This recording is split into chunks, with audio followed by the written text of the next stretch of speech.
Ito yung contract package S02 na mayroong budget na 28 billion pesos.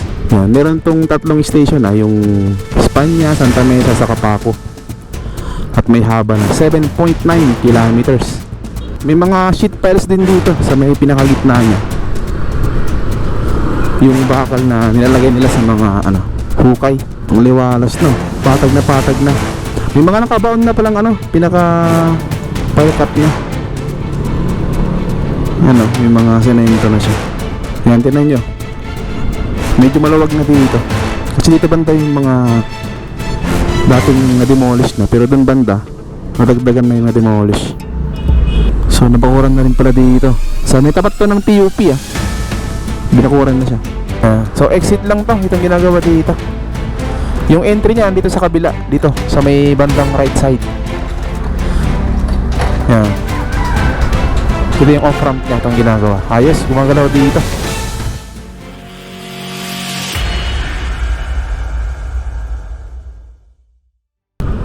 Good morning guys. Tayo ngayon sa may bandang Espanya Boulevard. At mag-update tayo dito sa may NLEX connector tsaka dito sa may NSCR project. So dito tayo mag-umpisa hanggang sa may Santa Mesa. So i-update natin to. So bali ito palang NLEX connector ay merong haba to na 8 kilometers. At hinati siya sa dalawang section. Yung section 1 ay mula dito sa may Espanya hanggang dun sa may C3.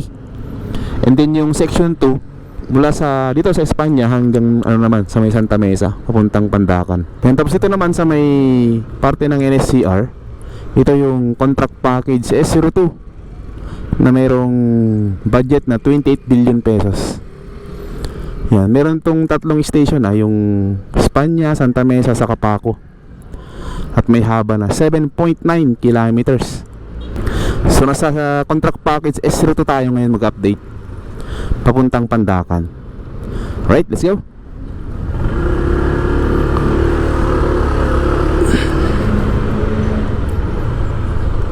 So tingnan natin dito kung ano yung sitwasyon dito. Makalat na rin dito na naman.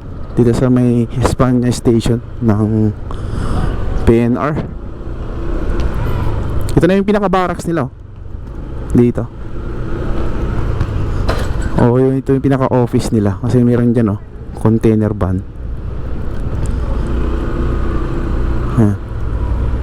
Meron dito malaking crane Kasi kadalasan nandito yung mga nila, mga gamit nila. Like mga rebar, ganyan.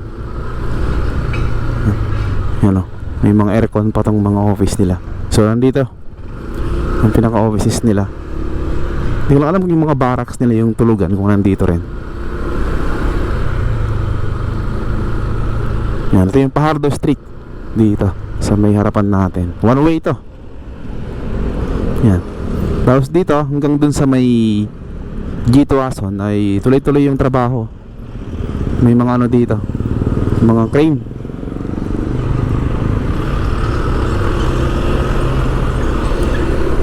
Yan ang lalaki. Tapos dito rin yung mga nila, mga gamit. May mga sheet piles din dito sa may pinakagitna niya. Yung bakal na nilalagay nila sa mga hukay. Dito ang dami dito. Parang mayroon din silang dito mga barracks. Ito office din to. Ito yung entrance. Tapos sinakop pala to itong isang lane nya. Sinakop. Bali nag-extend sila.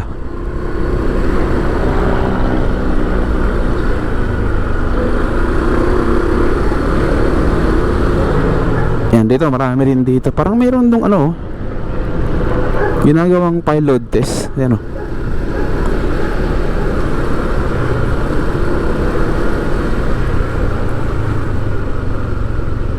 mayroon nga dito. Kaya yung dynamic pilot test. Oo nga. Mayroon dito pilot test na ginagawa.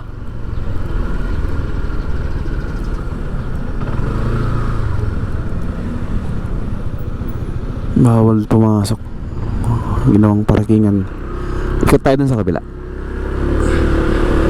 Yan, ito yung right of way ng NSCR. Ayan natin. Higil lang tayo saglit.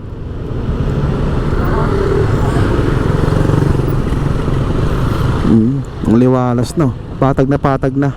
May mga nakabaon na palang ano, pinaka pile cap nya. Ano, may mga semento na siya.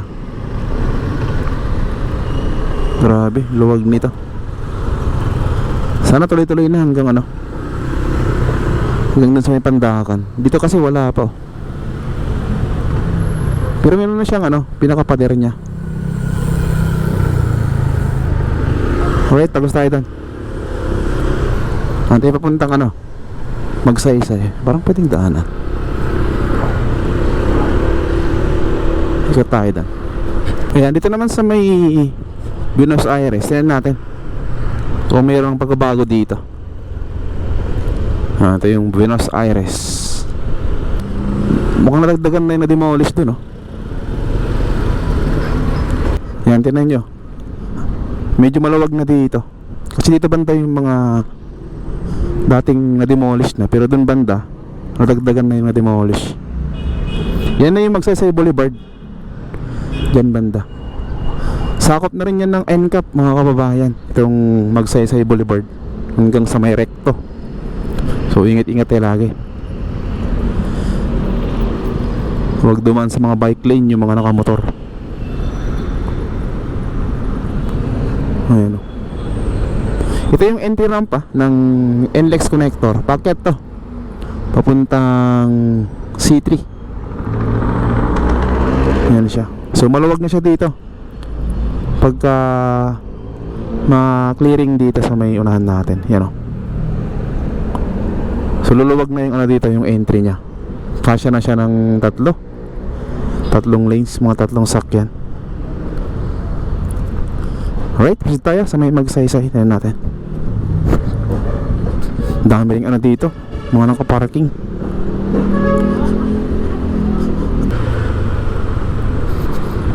Yan, ito sa may bandang Magsaysay Boulevard na. Dami nakapark dito. Dapat hulihin to.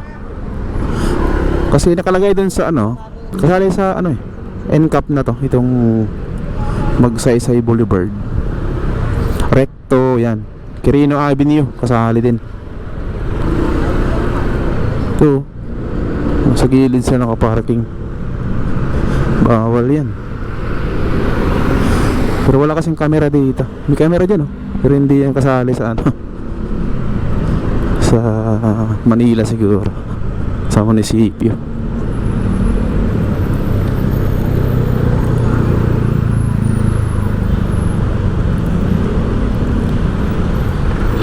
Hindi naman bike lane to. Sa kanan yung bike lane.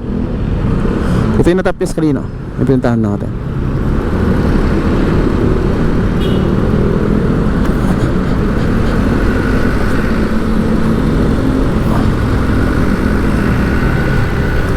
Dito nga tayo. Meron itong ginagawa dating ano dito, drainage system. Ito, yung drainage dito. Yan. Ito yung nagkakahalaga ng 11 million na drainage.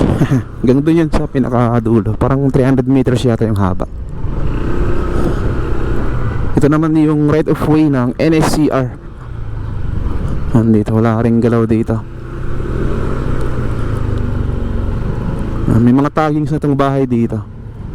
Mga bahay na tatamaan ng right of way. Marami-rami rin to. Hanggang dun.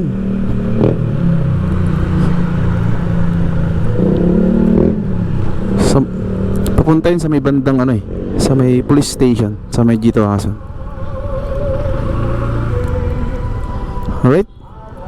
Yan, balik tayo dyan sa may Magsaysay Boulevard. Tignan natin dyan kung mayroon pang nakatira sa may ano, pinaka-poste. Wala na, pinaalis na. Maganda na rin yung ano, malinis na rin sa may bandang mga halamanan. Yan, ayos, sa wakas nilinisan din. Tayo sa kabila. Let's go.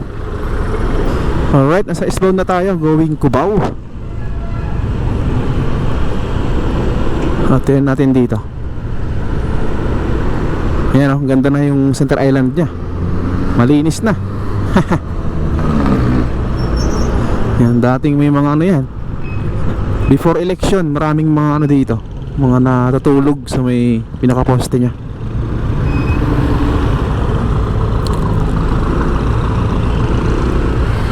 Ngayon ay wala na, oh. Malinis na. Nilinisan din. Kasi iba na yung namumuno dito. Si Isko Moreno yung nanalo. Hopefully dun banda sa may recto yan ay malinis na yung ano dun, yung mga gilid-gilid, kasi ginawa ng parkingan yan dati. Ayan, oh, dito pwede nang dumaan dito. Dami ng mga sakyan. Dito tayo daan sa ilalim.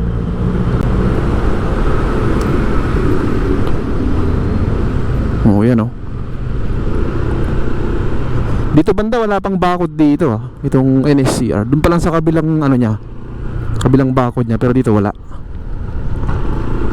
Yung nakadikit sa mga bahay meron, pero hindi pa yata kompleto to.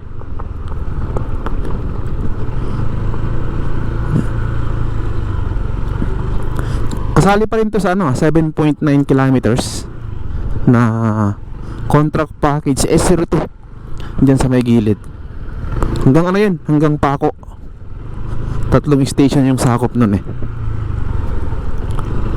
So ganito yung ilalim, oh, ng NLEX connector. Dito banda sa may Santa Mesa. So may ginagawa dito. Padaan po. So may ginagawang ano doon, daanan ng yun, tubo yata yan. Tapos dito demolish na rin dito banda. Yung pinaka platform to, ah, ng Santa Mesa Station. Yun, oh, yung platform dyan, yung nilalakaran ng mga ano, tao para sumakay ng train. Sira na rin. Meron na rin mga ano dito mga kalsada nilagyan na access para makapasok dito. Dami rin mga ano dito, basura. May mga street dwellers din dito. Ito yung pinaka station, di pa natapos, na-demolish. Meron pa rin mga nakatayo. Ginawa ng tirahan dun, oh. Ayos. Hanggat walang sumisira sa mga yan, dire-diretso yan. Mga nakaparadang sakyan dito, ang dami na rin. Kasi wala nang mga barracks dito ng mga ano, yung gumagawa dito. Kasi tapos na sila eh. Andun na sila sa pinakadulo. Ang inaantay na lang dun yung ano, section 2A, yung SMC. Yung papuntang Pandakan. Puntahan natin mamaya. Ikot lang tayo dito. Yan, oh, ganito dito. Parang ano, bakas ng gera. Tawid tayo. Iya, oh, may bakod na dito. Wow. Ito, bakod, oh.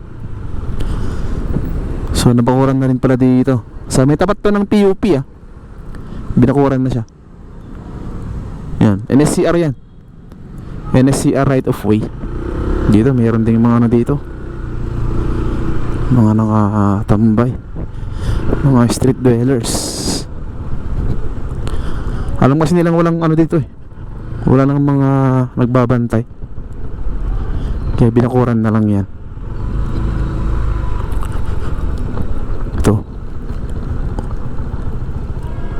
Ito, parang bakas ng ano, gera. Yan, binabakbak na rin tong isa dito.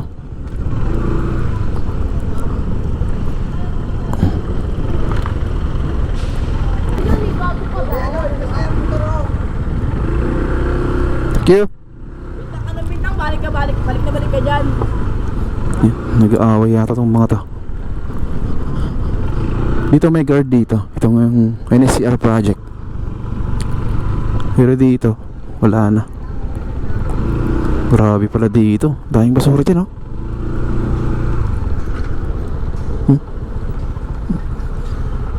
Ang daming basura. Meron doon. Ito yung mga na-demolish na ano. Ito kasi ano, dito ilalagay yung entry ramp. Yan, dito. Yung galing dun sa may Valenzuela, dito dadaan yan. Sa ngayon yung entry niya. Dito yung tatagos. Ito lang. Yan, dito, ito. Yung galing dun sa may Valenzuela, sa may Paco Santa Mesa Road, dito yan. Sasanga. Papunta yung Pandakan yung isa. Yung kanan naman, papunta dito sa may C3 Espanya. So ganito dito. Talagang ano dito, giba yung mga bahay. Meron dyan pang isang nakatayo.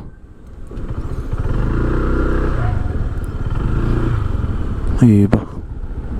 Grabe.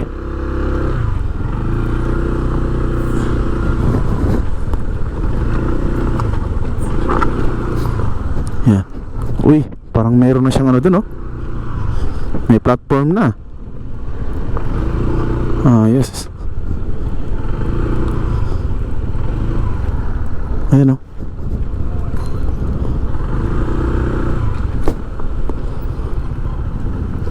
Ginagawa na itong pinaka off ramp niya. Alright.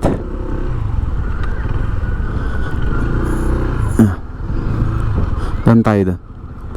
Ikot lang tayo. Bawal masok dito. Dumaan.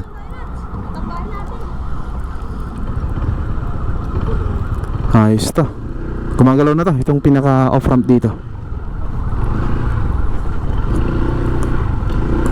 Ikot lang tayo.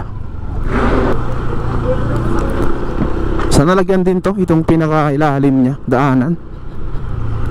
Para hindi na ikot doon sa kabila.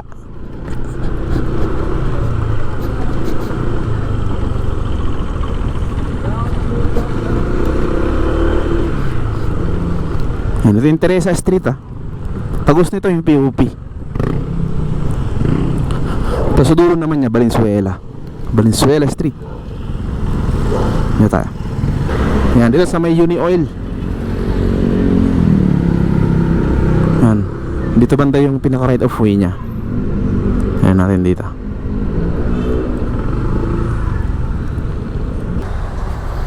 Ayan, oh, ginagawa na yung pinaka exit dito.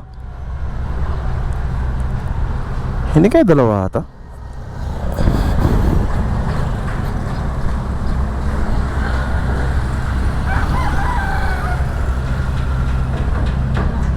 So exit lang to, itong ginagawa dito. Yung entry niya dito sa kabila, dito sa may bandang right side. Yan. Ito yung off ramp niya, itong ginagawa. Ayos, gumagalaw dito. Yan siya, daming mga ano dito, gamit nila. So, ibig sabihin, ano to, nagpo-full force dito banda sa may Paco Santa Mesa Road. Ito yung Paco Santa Mesa Road, itong location natin. Ito. One way ito. Yung mga galing sa may ano, Quirino Avenue, yan, Pandakan. Dito, pwedeng tumagos dito. Kaya lang one way ito. Yung iba, nagka-counterflow dito. Pero, parang wala na kasi ano na ngayon, iba na yung namumuno ng Maynila. So, ganito ngayon dito, yung sitwasyon. Off-ramp, ginagawa na. Ayos. Dami rin mga kable dito. Mga salansan, no? Mahihirapan tong mga kable dito kasi once na mag-umpisa tong pinaka-entry niya, ay puputulin to, itong mga to. Grabe, ayos to. Good news sa mga kababayan natin na nag-aantay ng update dito sa Connector Road. Ayan. Right? Mga manok din dito.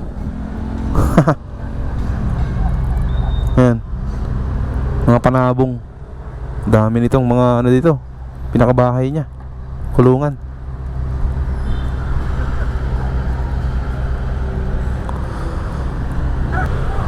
So yan, maraming salamat sa pagsama sa akin. Ganito lang muna itong update natin dito.